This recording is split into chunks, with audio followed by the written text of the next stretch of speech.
So welcome to the Bloomsbury Blogger Preview. My name is Erica Barmash. I'm the Marketing Director here at Bloomsbury Children's, and you'll be meeting a few of my colleagues as we go on. But before we get started, just a few housekeeping items. If you'd like to tweet about the preview, the hashtag is Bloomsbury Spring Preview. Right now, it's probably a lot of stuff about how the microphones aren't working and people can't hear us, but hopefully soon it will be filled with talk of books that you will love. If you want to tweet at us, most of you probably know this, but in case you don't, our Twitter name is Bloomsbury Kids. And finally, a lot of you already are in touch with us to request books, but if you're not, the email address to use is teensusa, that is TEENSUSA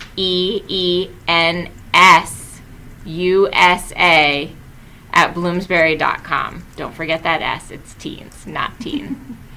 Okay, so now I'm going to turn it over to Courtney Griffin, and we can really get things started.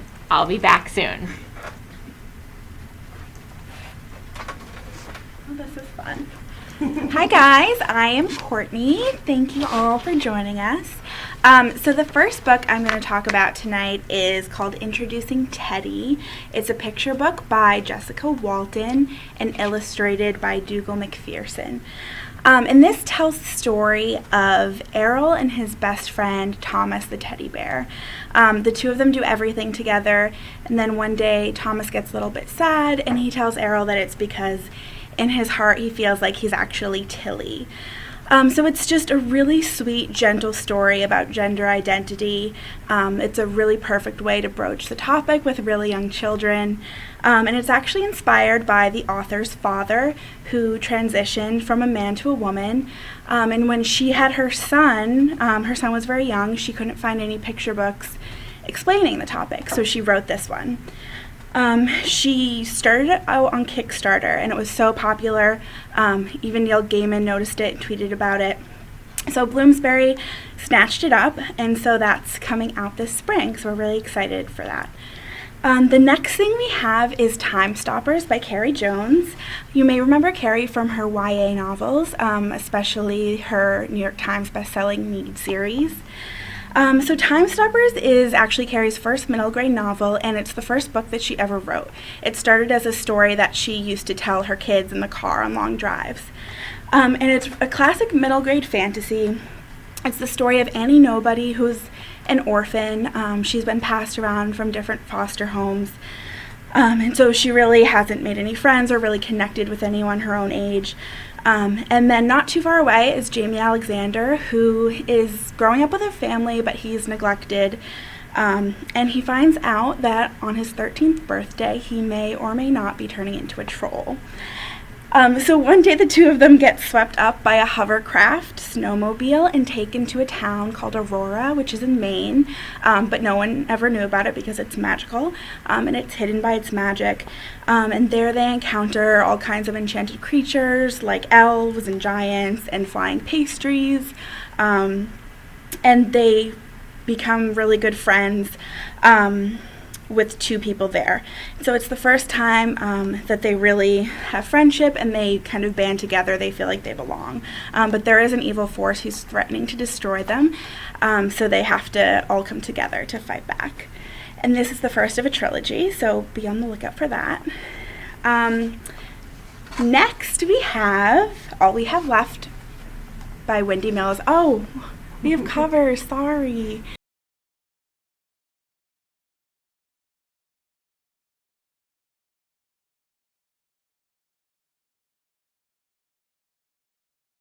All We Have Left by Wendy Mills.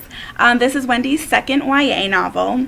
It's the story of two teen girls whose lives are both impacted by the events of September 11th in very different ways. The first point of view we get is from Jessie, who's 16. It's told in present day, and her older brother died in one of the Twin Towers when she was just a baby. And now she's kind of like navigating high school and friendships and romantic relationships, and she gets mixed up with the wrong crowds. She makes a very bad decision, but it leads her to finding out the truth about how her brother died in one of the towers. And then the second perspective that we get is from Aaliyah, and it's told from 2001. So Aaliyah is 16 at the time. She is Muslim. She really respects her parents, but she's also very creative. She has a comic book character that she draws and wishes she could be more like. And her parents don't want her to go to a writing program that she gets accepted to. So one day she goes to her father's office to confront him and tell him, like, this is what I really want to do. And that happens to be the day of the September 11th attacks. So she is in the tower when the plane hits, and she finds herself trapped in an elevator with a boy, and he saves her life. So this is definitely the tearjerker on the list, but Wendy does a really beautiful job tying them together, and the parallel stories are really interesting, and the way they come together is really, really well done. Let's see. Okay, Learning to Swear in America. Here's the cover.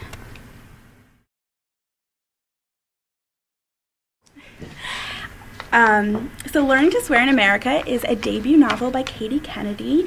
It has a cast of very quirky but lovable characters. It tells the story of Yuri, who's a 17-year-old physicist prodigy from Russia.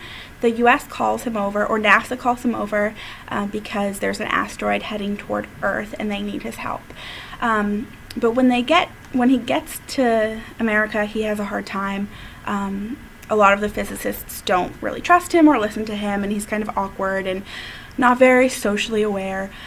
But he meets Dovey, who is this totally normal girl, and he's very intrigued by her. She's just kind of living her life. She knows about the asteroid, but she's not letting it control her or her experiences. So through their relationship, he really learns what it means to save the world, but also what it means to have a life that's actually worth saving. So that is all for Learning to Swear in America, and now I'm going to hand it over to Erica.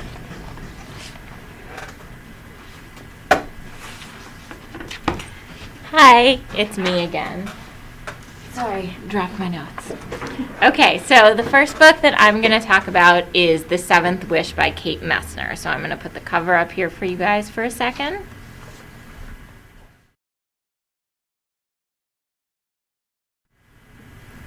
So there you go. So Kate has become one of my favorite middle grade authors, and I just really fell in love with this book while I was reading it. It's the story of a girl named Charlie who lives way up north near a lake, just like Kate does, and she's super into Irish dancing. She loves ice fishing. She loves working on her science project. She's just a really normal kid, and that's actually one of the things that I loved about this middle grade. I feel like in a lot of middle grades, it tells the story of a kid who's really, really, really special, really precocious, talks like an adult, sort of thinks like an adult. And sometimes I can like those books, but sometimes those kids kind of annoy me, probably because I was one of them. So sometimes I find it really refreshing to just read about a normal kid, and that's what Charlie is. So like I said, she's really into ice fishing, and one day she finds a fish under the ice that talks and can grant wishes. Charlie is not an idiot. So she knows that you have to be careful when you ask for wishes, and you can't just ask for a million more wishes or anything like that. But she still finds out that things don't go exactly as you plan when you find a magical wish fish. So it's all very fun and magical, but there is sort of a more serious side to this book too. I'm about to say a very, very minor spoiler that I think most adults reading this book would probably pick up on pretty instantly, but just in case you don't want to hear it, spoiler now, I'll wave my hands when you can talk, when you can listen again. So the spoiler is that Charlie's older sister, Charlie loves her, she's very close to her, she's just gone away to college, and she starts acting sort of strangely, and Charlie doesn't really know what's going on. And then it's discovered by her family that her sister has become addicted to drugs. And this is something that so many families struggle with, and I think a lot of parents and teachers and trusted adults are looking for books about things like this to give to kids. And that was another reason why I thought this book was so great, because it really explored how a normal family that had never dealt with anything like this before would deal with it. I just think Kate deals with everything so sensitively and so appropriately. And, okay, spoiler over. So I just think this is a book you can hand to any kid because it's really about a normal kid and how she deals with some more serious issues. And I think it could give kids a lot of hope and a lot of inspiration. Okay, so the next book that I'm going to talk about is Whisper to Me by Nick Lake. This is on sale May 3rd. So you guys might know Nick. He won the Prince Award for In Darkness. His most recent book, which came out last year, is There Will Be Lies, which I loved. This is another book that's kind of in that same thriller vein that There Will Be Lies was in. Whisper to Me, I will show you the cover right now.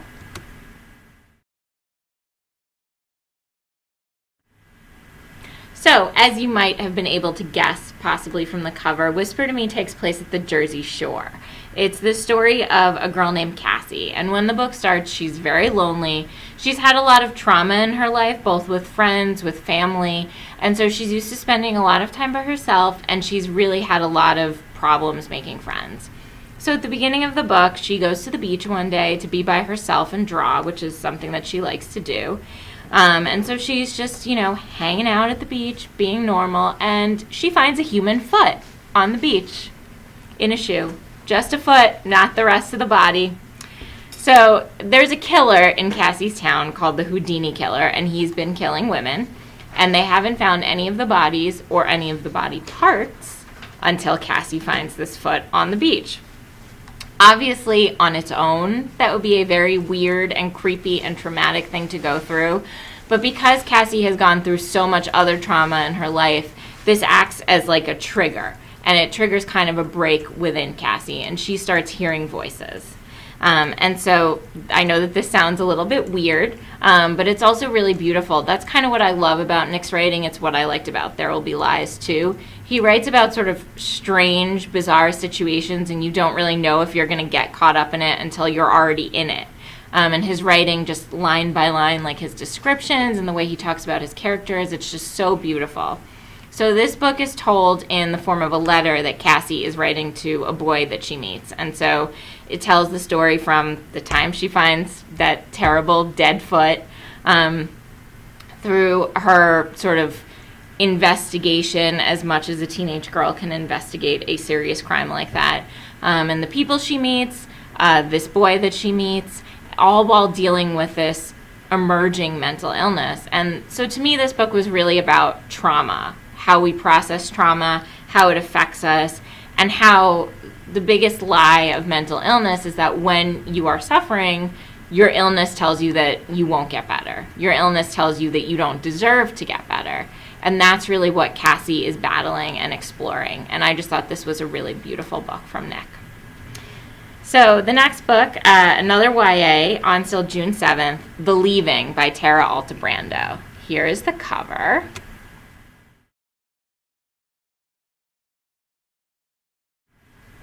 Creepy. So Tara is the author of several books. One of them is Roomies, which she wrote with Sarah Zarr, and that was how I first heard of her and read her work. And so when we signed this book up from her, I was really, really excited. The tagline that we've been using for this book is 6 were taken, 5 came back. And that's basically the story of the book in a nutshell. It's about 6 kids who, when they were in kindergarten, were kidnapped. 11 years later, when they're 16, 5 of them come back to their town in Florida. They have no memory of where they've been. They have no memory of the 6th kid who didn't come back. So the book is told from the point of view of 2 of those characters who came back, a boy and a girl, as well as the younger sister of the boy who didn't come back. So like I said, I was really excited when we acquired this book. But one of the very few, admittedly, downsides to being in on acquisitions meetings is that sometimes you hear what happens at the end of a book when we're acquiring it. And that can be a real bummer, especially with a mystery or a thriller, because you know what happens. And I, for one, don't like spoilers. I hate them. I hate oftentimes knowing even anything about a book or movie before I read it beyond like the most basic one-sentence description. So when we finally got the manuscript in, I was excited to read it because I had really liked Tara's writing, but I also was like a teeny tiny bit like, oh, am I going to love it as much because, I know what happens already. Like, I know the resolution of the mystery. Like, I'm sure the writing will be good, but will it be enough? And it completely was. when Tara and her editor got through with this book, it was just so beautiful, and it's about so much more than just the resolution of the mystery of where these kids were and what happened to them. It's really about their relationships and the characters, and about memory, and about how what we remember can affect us years later. And I just thought it was so, so wonderful. And the mystery was still good because there were still elements of it that Tara had written that weren't in the original thing that we read at Acquisitions. But I was just so excited to read it. So Tara is going to be going out on tour for this book. A lot of you followed along with our Boldly Bookish tour last spring, and Tara is going to be a part of Boldly Bookish 2. And the other two authors who are going to be a part of that tour are Tiffany Schmidt, who is on Boldly Bookish 1, and Jennifer Lynn Barnes, the author of The Fixer. So I'm going to turn it over to Emily to talk a little more about those books and some others. Hey guys! Oh wait. Hey guys! Thanks for sticking with us through all this trauma. Don't forget you can follow along with hashtag Bloomsbury Spring Preview if you have thoughts about the books. Thanks to everyone who's tweeting us so far. Okay, so the next book in the Boldly Bookish tour next year is The Long Game, and it's the sequel to The Fixer. And if you haven't read The Fixer, get on it. It's so good. It's like Scandal meets Veronica Mars. So in this book, I'll try not to be too spoilery. Tess is still kind of trying to figure everything out. She's got a new school, new family. She's trying to find her place. And then everything goes crazy. People are shot. There's a terrorist attack. There are hostages. And Tess, who's not even sure that she wants all this power and influence, she's kind of found herself thrust into, has to use all of that power and influence so that she doesn't die and so that other people that she loves don't die. And it's so intense and you will not be able to put it down. A bunch of us in the office all read it at the same time, and we all just had to come together and have like therapy sessions in the best way, book therapy sessions. We should make that a thing. So this one is really good. It's The Long Game, and check out The Fixer if you haven't made it there yet. Oh, and the cover. This is a really good cover, and it's got purple in it.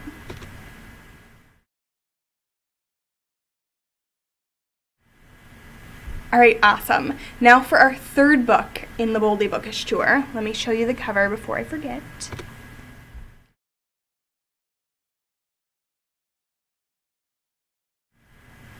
I love this cover. Okay, to start with, let's talk about the title, which is a Taylor Swift lyric. This is so good. Break Me Like a Promise is the sequel to Hold Me Like a Breath. And just everything about this cover is so gorgeous. I would put it up and talk about it, but then you can't hear me, so you're just going to have to listen to me talk.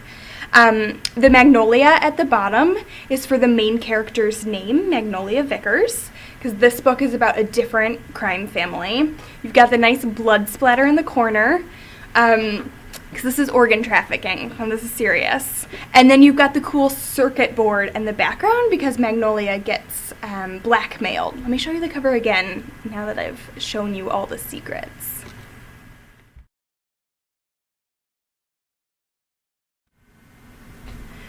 Isn't it great? Yeah. Okay, so this is the sequel to Hold Me Like a Breath. It's about a different crime family, but it's just as dramatic, it's just as scientific. I learned so much from this book. And I really loved how it's Magnolia's growth story. I can't tell you why, but she's really down at the beginning. And it's really just like her coming to own her own identity and her own identity in the family. And she's such a strong woman character. And it's her whole family is men. It's her father in charge, and he's got all these guys. But she's established from a young age that just because she's a girl, it doesn't matter. She's going to be the next head of the family. But then with this guy blackmailing her, she starts to reevaluate everything. And even though she still wants to be taken seriously in the family, she's kind of reevaluating everything she's ever known. So it's really interesting, and there's blood and there's love. And it's a page turner. All right, now moving on to some middle grade. show you the pretty cover here.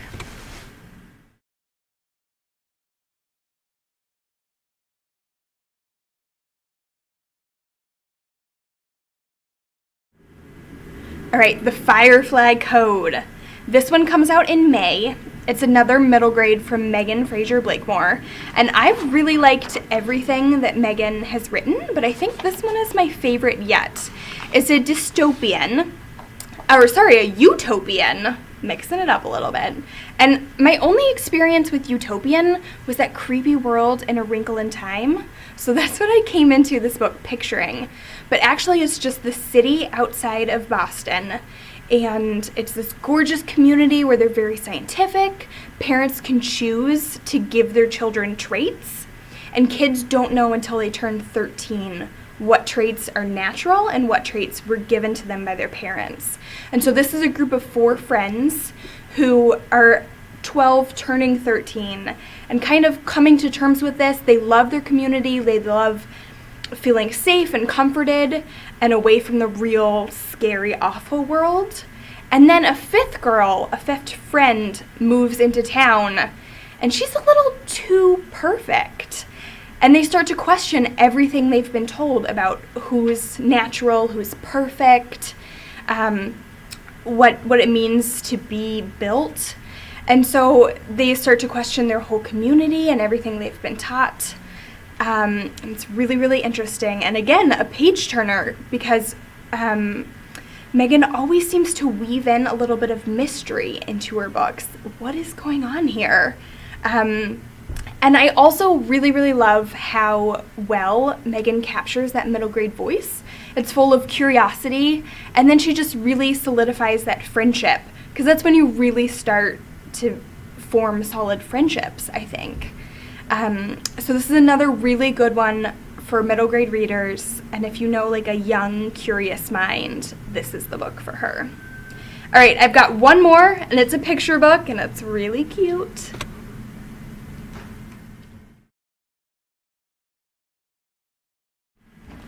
All right, this is called I'm a Girl. It's a really, really cute picture book, gorgeously illustrated. And it's about not following gender stereotypes. Let me show you a spread because it's so pretty. It's like story time. And then she says, I'm a girl. And I just really love the tagline on this one. It says, be yourself, there's no one better. So we'll be doing all sorts of fun stuff on social media with this one, so keep an eye out. All right, now on to Lizzie.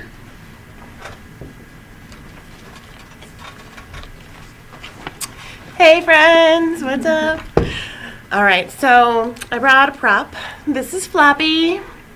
Floppy is the co-star of Selena Yoon's Found, Bear and Floppy series, which started with Found.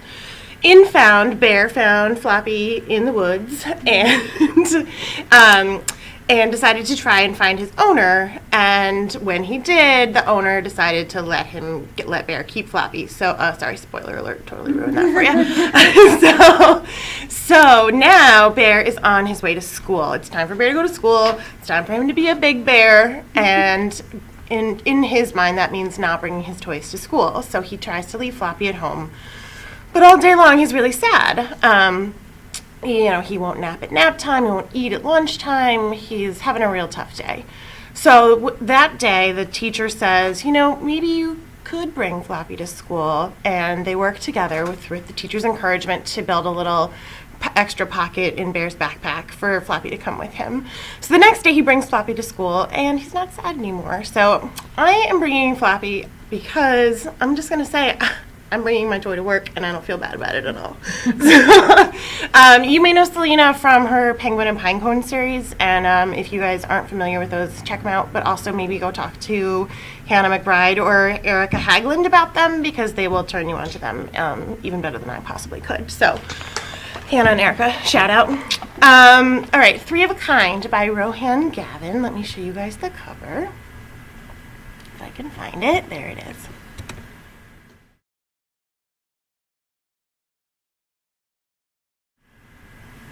amazing cover. All right, we actually repackaged those covers, so that may not look like the first book, which you may be familiar with, which was called Knightley and Son. This is the third book in Rohan's Knightley and Son series. It's an amazing middle grade detective series for all you Sherlock fans out there, and myself included. So in the first book in Knightley and Son, which was a Kirkus Review's best book, Darcus Knightley teamed up with his narcoleptic detective father to solve a case involving a mysterious group called the Combination. And with that mystery solved, Darcus proved himself to his father, and they teamed up in a second book called Canine to solve a very unusual case of missing canines. In the third book, the Knightleys are coming to America, woo! And it's sort of an Ocean's 11 style caper, where Darcus and his father once again have to take on this deadly criminal organization called the Combination, and they have to rescue his father's hilarious housekeeper and assistant Bogna.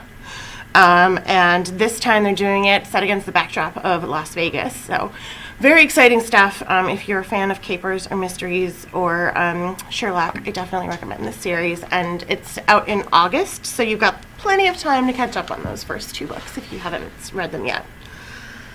My next book is The Bombs That Brought Us Together by Brian Conahan, and let me show you guys the cover.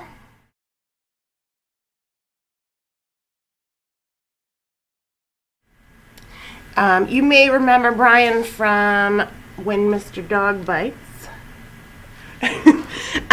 Brian wrote When Mr. Dog Bites was about a boy who has Tourette syndrome, and he managed to make it hilarious and touching and pretty much an amazing book, so I recommend you read that one. But his new book, and in case you recognize that title, it's from the Smiths song Ask, just in case that's bugging you. This is, so Carnegie, he's the Carnegie shortlisted author of When Mr. Dog Bites, and this one is equally as warm and funny and poignant and touching, which is really, it's a combination that he just does brilliantly. So in Bombs, it's set in a fictional world that has parallels to our own. Charlie, the main character, lives in Littletown, and it borders Old Country. And the rules in Littletown are there's no going out after dark, no drinking, no littering, and no fighting. But the unwritten rule is that you don't get on the wrong side of the mob-like group that runs the town. So when Charlie befriends Pavel, who is a refugee from Old Country, the rules start to get broken by them. And then the bombs come, and then the Old Country soldiers come, and Charlie gets caught up with the wrong people. And so ultimately, it's a story about friendship, the friendship between the two boys, which honestly, Brian just does incredibly well. He did it in When Mr. Dog Bites. He's doing it again now.